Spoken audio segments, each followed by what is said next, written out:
Rivers are the most obvious and significant feature of the landscape. They transport water by gravity from headwaters to ocean. The natural process is relentless, closing the hydrologic cycle by returning river runoff to the sea. For surface water, the cycle lasts an average of 11 days. That is, globally, the entire amount of surface water is replaced every 11 days. Rivers provide a source of fresh water that is completely replenishable within a short time frame. Through the ages, rivers have been used as sources of fresh water, satisfying the ever-increasing thirst of societies, both ancient and contemporary, for the precious liquid. In semi-arid and arid regions, fresh river water is a scarce natural resource to be measured, allocated, and sold for economically beneficial uses. There is, however, a catch. Rivers carry not only liquid water, but also some solids, specifically suspended and dissolved solids. Here we focus on the dissolved solids.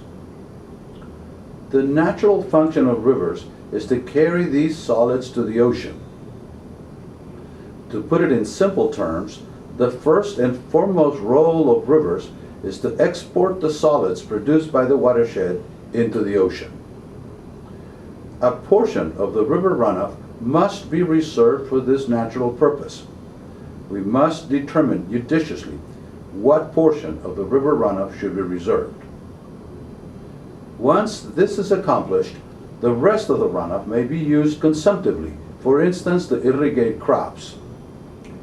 Not all the river runoff should be used consumptively, because this would encroach upon nature's right to dispose of its salts, and we wouldn't be able to properly dispose of our own salts either. Yet, this is precisely what society has now apparently set out to do.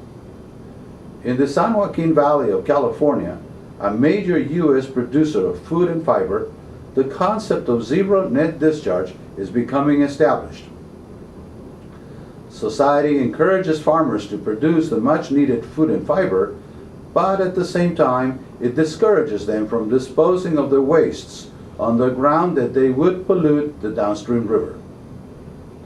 We note that since the beginning of time, rivers have served as agents for the removal of unwanted salts from the land.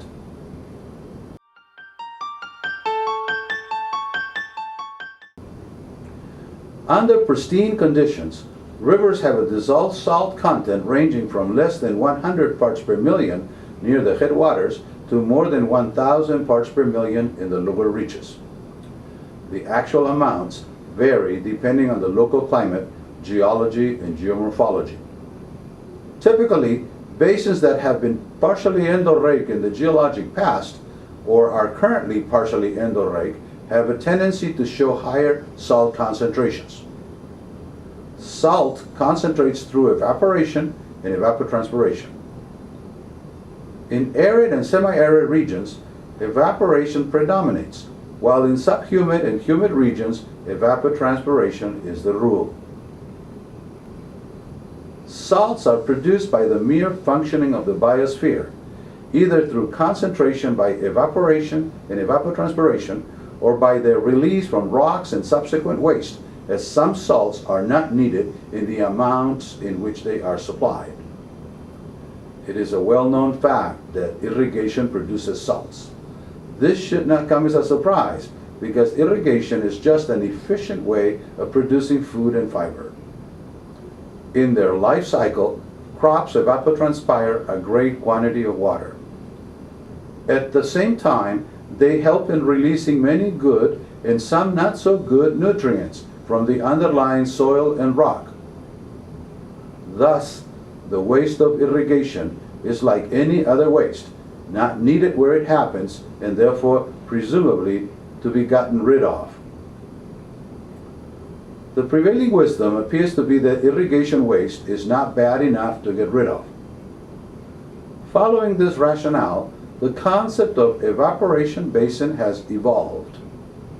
The evaporation basin is located somewhere downstream of the irrigation enterprise, ready to take the brackish wastewater evaporate the water and accumulate the solids, that is, the unwanted salts.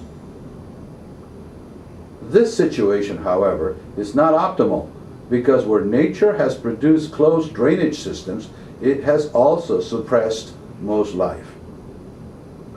The world has many examples of endorheic drainage systems. They are invariably limited in their ability to sustain a wide diversity of species. The newly developed argument that we ought to separate the salts and make use of them as a resource rather than as a waste remains to be demonstrated.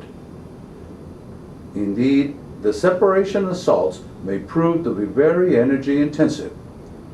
The technology can only be justified if it does not increase our carbon footprint in the process.